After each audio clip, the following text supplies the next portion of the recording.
What's going on, my fellow Jedi and Padawans? Welcome back to another Jedi gaming video. Thank you guys so much for coming back to the channel, and if you guys are new, welcome. Today we're gonna cover the last slot, best in slot, if you will, for power weapons to have, or I recommend for the final shape. This is going to cover 10 legendaries, 5 exotics for y'all, with a little 6 exotic thrown in there. Now this does not count any of the weapons that I covered in my origin trait video, so stuff like indomitability and the brave weapons, deep stone crypt weapons, stuff like that. So make sure to go check that out because they won't be on this list, even though definitely some of them should be. I covered them in that video, so we're gonna cover strictly other weapons in the power slot that I think y'all should have. Before we cover the actual weapons, there has been some changes inside of the sandbox for the final shape that are coming.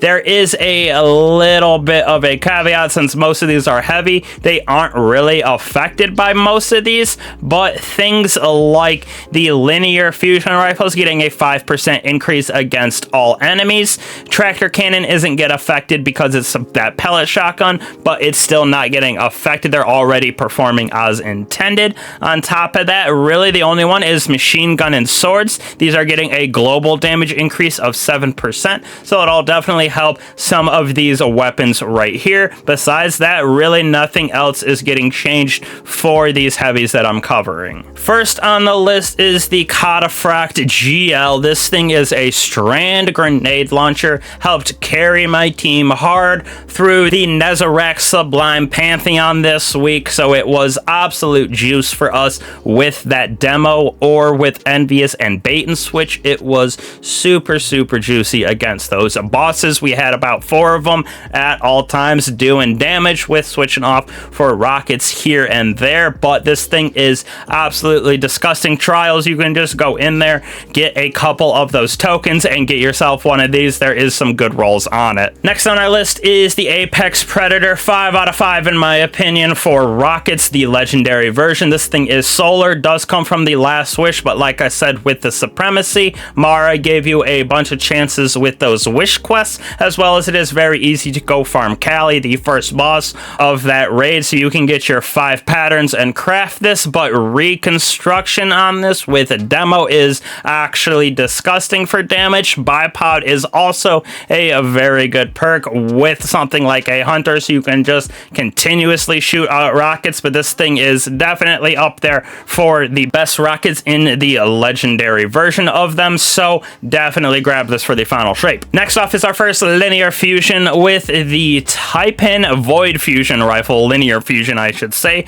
has triple tap, field prep clown cartridge in the 3rd column, then something like focus, fury, frenzy, or firing line in the 4th column. Makes this very good for damage, especially because of its origin trait in Vestige Sting. It has damaging, has the potential to give us rounds back inside of the magazine, so that Vestige Stinger is very good for damage. Next on our list is another void weapon in the grenade launcher fashion. We already obviously had the Edge Transit, which Envious Bait Assassin on that is absolutely disgusting. A brave weapon, like I said, we covered that in our other video, but this is also a very good option. We have Envious with something like that explosive light on it, so we can get those 6-7 shots that are absolutely juiced, plus a bunch of extra because of Envious, and it has stats for all 1-for-all, repulsor, destabilizing, so a lot of different variety for this weapon for sure. Machine gun for y'all, craftable. It is the fixed odds solar high impact frame LMG, slow firing, high damage. I use this a lot with my builds. Haunted on side of that Leviathan in the Moon, you can grab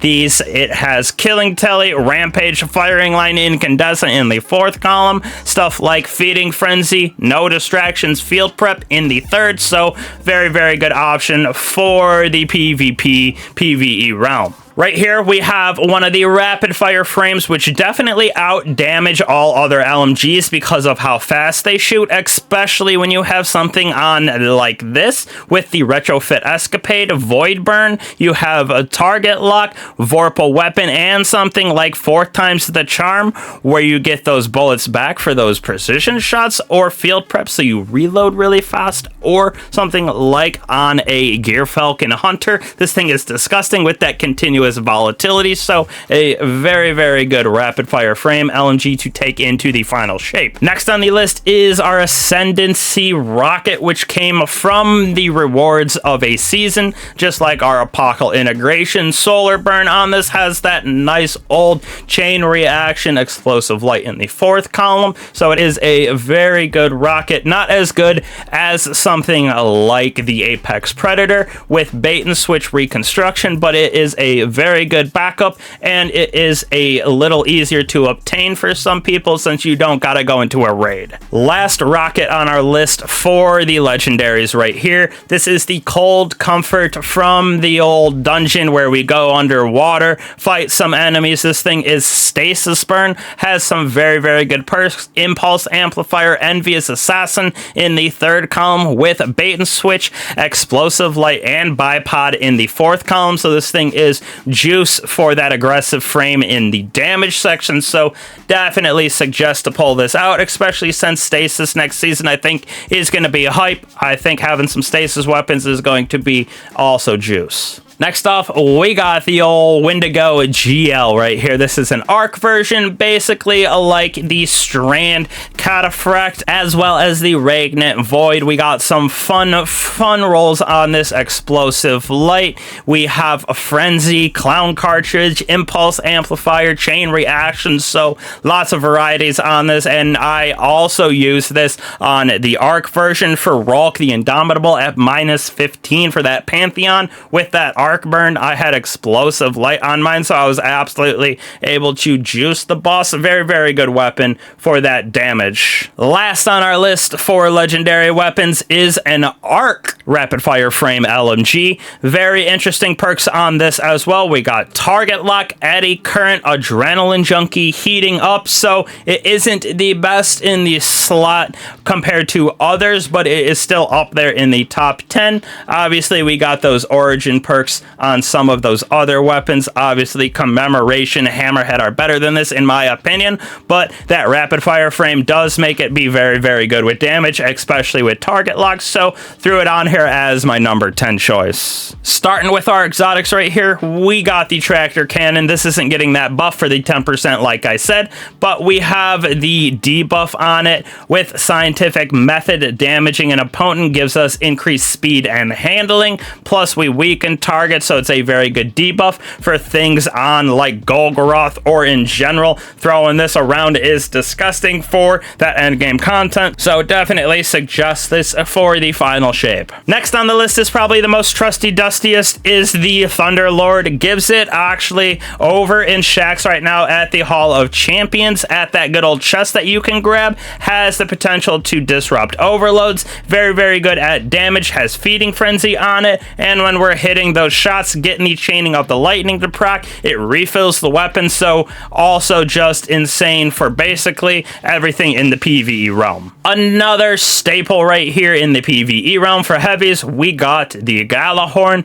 Wolfpack rounds. Obviously, we're giving this to our fellow Guardians with legendary rockets, and next season it's going to have the affinities on it, so Void rockets are going to have Void Wolfpack rounds, Solar are going to have Solar, and Arc are going to have Arc. Strand, Stasis, it's going to be a very, very good little change there visually, stuff like that, so definitely a great S-tier weapon, basically has been since we've ever got it. Now, on the same side of that, I chose to add a second rocket here, just going over 6 exotics for y'all for the heavy, because Dragon's Breath I couldn't pass up. This thing is also very good for that damage, plus with high octane, and it's squirting out a bunch of that fuel to cause ignitions and scorch. Also very good at ad clear and ad management if you throw it in the right places, plus it also comes off the boss boss damaging people, so definitely think this is a good staple for a rocket to have in the final shape. Next on our list, some of y'all might come at me for this one, but we're going to be using the Lament. It is getting a little bit of a nerf for proccing its heavy swing as well as the healing potential, but it is still going to be very, very good. Blocking with this weapon is so nice in that end game. We used it on Nezarec in -20 Pantheon to get that clear with a Banner of War Titan stronghold taking that man's gaze, so it was very juicy, and I still think it will be even after the little bit of nerf that's coming to it in the final shape. Plus it has that intrinsic barrier stun on it, so it is very disgusting by itself. Last but not least, the trusty dusty sleeper simulant right here with the weapon laser over penetrates enemies and refracts off hard surfaces. We also have moving target on this, and with the catalyst have more shots in it as well as a little faster reload, so definitely for those linear fusions is a disgusting exotic. People were using it also in Nezarec at -20, getting far enough away. Definitely one of the best exotics for doing a damage on those enemies. So with all of these power weapons, we have talked about everything weapon wise that I have recommended or think y'all should have for the final shape power weapons here. Energy in our last video, kinetic in the video before that, and then origin traits way a couple videos ago, but they're all tagged around inside of this video and at the end, so make sure you check them out because like I said, we covered some origin traits that should have been in kinetic energy power for the top 10, but I already covered them, so didn't want to double dip too hard for y'all. So again, appreciate all y'all for coming back to the channel. We got a lot coming out here with the final shape and getting close here with the Vidocs, with all of the dev insights, with weapon tuning, exotic tuning, with our ability tuning, so be on the lookout for all of those videos coming out here in a bit with some of the best builds that we're going to have for the final shape as well. Appreciate all you guys again for coming back to the channel. I will catch you guys in the next one. Peace.